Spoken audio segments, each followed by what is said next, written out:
You found it. Your home for the best content on your favorite team, the Fighting Tigers of LSU. Do us a favor. Subscribe to the channel. Leave your comments below. Be sure to smash that like button.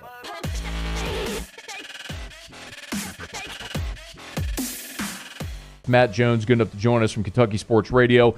On Twitter at KY Sports Radio. Matt, thanks, man. How are you? I'm wonderful. Hope you folks are doing well. I see a lot of you people walking the streets of Lexington already. I think you got about 10,000 people in Lexington before we even 2 days before the game. Matt, it's amazing. Coming into this year, a lot of people plan to make this trip because it's so infrequent. Then Keeneland and, of course, the Bourbon Trail and everything like that. It's just such a fun trip for a lot of people. I don't think many LSU fans, when they planned this trip, thought that the result we're likely to see on Saturday was going to go how it's going to go. We'll get there, but let me start with Kentucky. Well, let me say this about your fan base real quick. Let me say this about your fan base. There is no fan base in the SEC that Kentucky fans enjoy more than you all. In 2007, when you guys won the national championship, Kentucky, of course, won. And even though it looked like they might have knocked LSU out of the title chase, LSU fans stayed and partied with UK fans all night. And everybody was like, these are the greatest people. And then Keeneland with LSU fans, I've done it once, and it was a blast. Now, I hope your LSU fans bought tickets early because they limited capacity. So if they just show up there on Saturday, tomorrow, they won't be able to get in. But nevertheless, we like having you in town. You're fun. We know how to party. That much we know. A competent running offense right now, maybe not so much, but we'll get there. Let me ask about the Kentucky emotionally. The program hasn't beaten Florida at home in more than 30 years. That win happened, stormed the field. Is there a concern about the hangover, the letdown effect? I think there would be if they were playing anyone left on their schedule except maybe LSU. Because, if you had Mississippi State or if you had Vandy or Tennessee, you might be worried about that. I think LSU is a name that these guys all know. I mean, Dare Rosenthal, of course, played there, and he's very well liked on the team. I think because it's LSU, they'll bring it again. If it was somebody else, I think that'd be a fair worry. But I just don't – listen, they haven't – none of these guys have played LSU in their career. And they are excited about it. There's a belief. This is the thing about Kentucky players. There's a belief that Kentucky and the players are completely undervalued every year. It's not just that, they've had good seasons through the last 4 years and they're still always picked sixth in the SEC East. It's that if you look at the draft, in the last 4 years, Kentucky is third to Alabama and LSU in guys drafted in the SEC. Third. And nobody thinks about that. Nobody even acts like that's something that happens. Still every year they go, well, Kentucky's out-talented against the rest of the SEC. Well, maybe, but not as much as it used to be. And I actually think against most teams now it's not even true anymore. So I think they like games like this as a chance to show, hey, you don't consider us part of that group, but we're right there knocking at the door. That is fascinating. Of course, got the leading rusher, leading receiver in the SEC right now. They are formidable. I was going to ask you just a general feeling on this LSU team. Matt, what is the feeling there about this squad, which comes to Baton Rouge scuffling a bit? Well, the shocking thing to me is that LSU can't run the ball. I mean, the one thing you always assumed LSU would be able to do is run. I never thought you'd see an LSU team that would struggle to get any rushing yards. And, Florida was maybe one of the best rushing teams in the country, and Kentucky kind of shut them down. At least, they didn't shut them down, but they limited their running ability last week. So, I think that's the surprise to me from what I've seen. But with that said, I am not downplaying this game. I still think LSU can win. Backs against the wall, I think you all know better than I do, but it looks to me like they might be playing for Orgeron's job because it's hard to see LSU loses this game. I'm not sure how they have a winning record. If they don't have a winning record, I'm not sure what his future is. You would know better than me. Yeah. But I got to think if they like Orgeron, and it feels like to me they do, they're going to give their best effort. And so I don't think this is a slam dunk. And by the way, I don't think Kentucky fans do either. Going back to the Bluegrass Miracle, Kentucky fans have lost too many games in heartbreaking ways to ever feel like they're overconfident. So I think a lot of Kentucky fans are excited.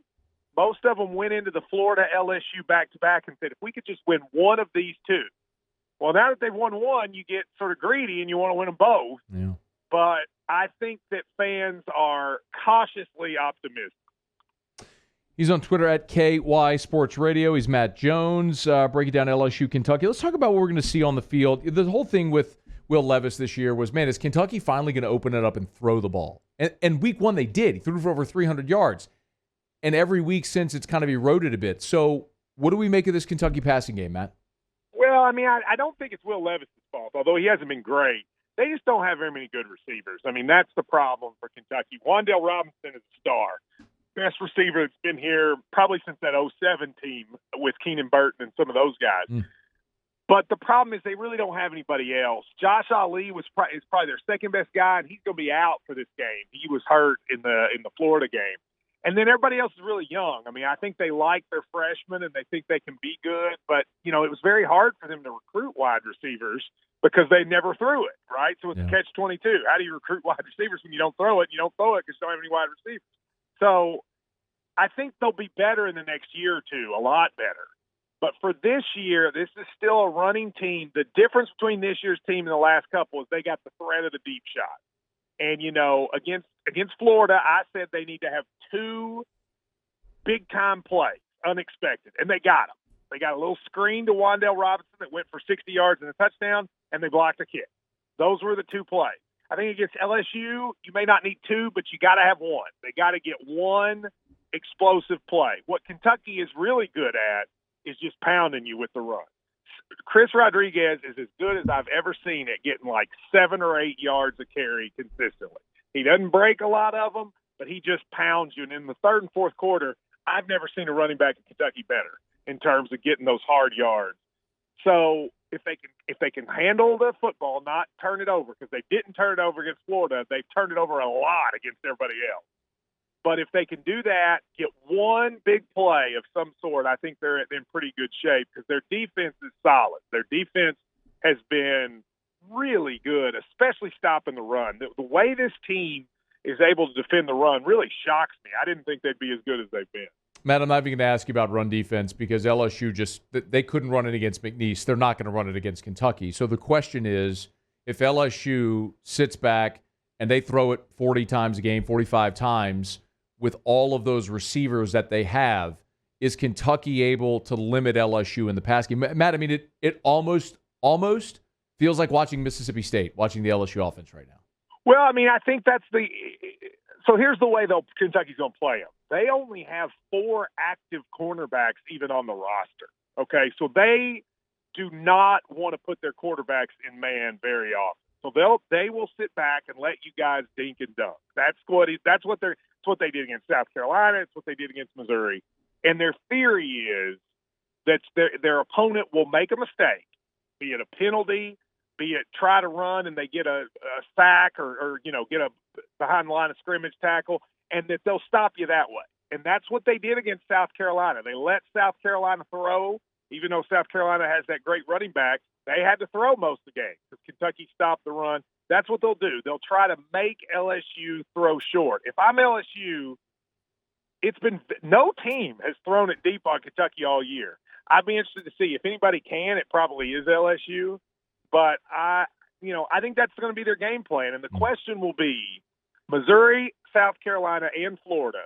Kentucky set back and let them beat themselves on offense every single game. They're going to try to do the exact same thing to LSU, and the question will be, is LSU disciplined enough to not do that? And you guys would know that answer better than me. We're going to find out. Max Johnson has protected the football, but this has been a team that obviously in this past week was very mistake-prone. What about, Matt, this opened up a 1-point spread. It got bet up to 3. It's the type of game where special teams could be the difference. Just like you mentioned, the blocked field goal for a touchdown that Kentucky got against Florida. Let us know, give us a little peek behind the curtain there. Kentucky special teams, how are they? Decent, but not great. I mean, they had an All-American punter that just graduated. They have not been very good, actually, in the punt game. They've been losing probably 8 to 10 yards against every team in punt differential. Field goals, solid, but not great. I mean, they're solid, but they're not special. I mean, look, you look at this team. This is ask Florida fans. What frustrates them is you look at them and you go, okay, Chris Rodriguez is really good. Wandale's really good. But then they look at the rest of the team and go, why are we losing to these guys? But I think what they don't realize is that Kentucky doesn't, on this roster, they have maybe one first-round pick. But they've got about 10 third- or fourth-round picks. And this is a team full of third- to fifth-round NFL draft picks that are solid. They play kind of in the mold of Stoops, and that makes them very difficult. You've got to go and beat Kentucky, and they won't beat themselves, and they will be solid. They'll be in the right position. Now, if you have a crazy athlete that can, like, put on a move and they're more athletic, you might be able to score.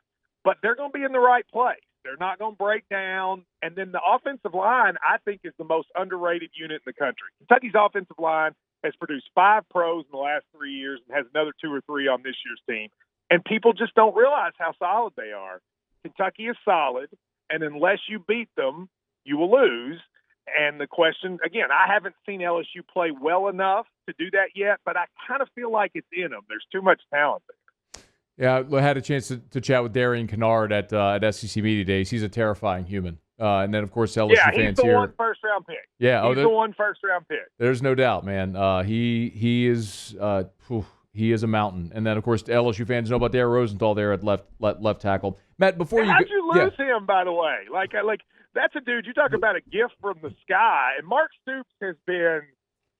You talk about killing the transfer portal. I mean, if I were to sit here and say what are Kentucky's 10 best players, 4 of them are transfers. Yeah. I mean, Will Levis, Wandale Robinson, linebacker Jaquez Jones from Ole Miss, and then Darian Rosenthal. And all those dudes, with the exception of Wandale, just kind of fell in their laps. I mean, that's been the key to the team because those were the weaknesses. Left tackle, linebacker, wide receiver, quarterback, and he went and filled them all. And that's been the difference in the season. Hey, Matt, Darian Rosenthal is at Kentucky for the same reason Kelvin Joseph went to Kentucky. Their opportunity to play at LSU went up in smoke. Well, you know what? Listen, our laws are more lenient here in Kentucky. I thought you Louisiana people were fine with partying. Who knew they had to come to Lexington to be all right? Well, it's not the party, and it's maybe an over-stringent compliance department at LSU, which that's... I don't. First of all, you're not going to believe that stuff. I mean, I've seen what's happened at LSU. No. It's not like everybody goes, the school that follows the rules the best, LSU. Come on now. Hey, it's not that they follow the rules. It's do they enforce the rules. You and I can have this conversation off, but that's, trust me when I tell you that is like an exposed nerve ending in Baton Rouge is the compliance department. I understand. I'm giving you a hard time. I get it. But listen, we'll take one LSU player who then gets drafted after playing here every year if you want to give him.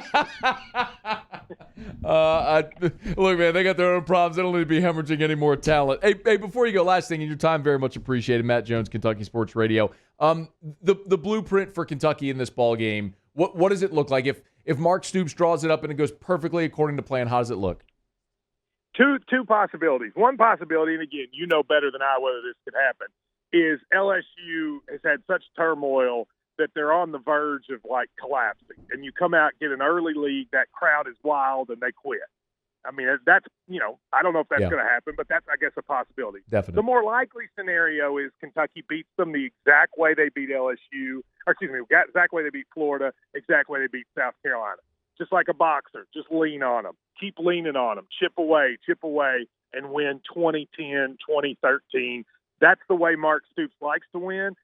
This is what's amazing. They've won in the last 6 years. They're 19-7 in one-score games, including the last 4 victories. Ooh. 19-7 at Kentucky in one-score games. That's amazing to me, and that's how Mark Stoops wants to win. And if they win, it's the most likely scenario as to how they do it. What a fantastic stat. Matt Jones, Kentucky Sports Radio. Follow him on Twitter at KY Sports Radio. Of course, KentuckySportsRadio.com. And you can, if you recognize the voice, because you hear him weekends here on 104.5 ESPN Baton Rouge, does weekend radio nationally for ESPN. You do great work, man. We appreciate a couple of minutes. Thank you. Hey, thank you, guys. Hey, thanks so much for watching. Please leave your comments. I love to interact. And be sure to hit the red subscribe button below.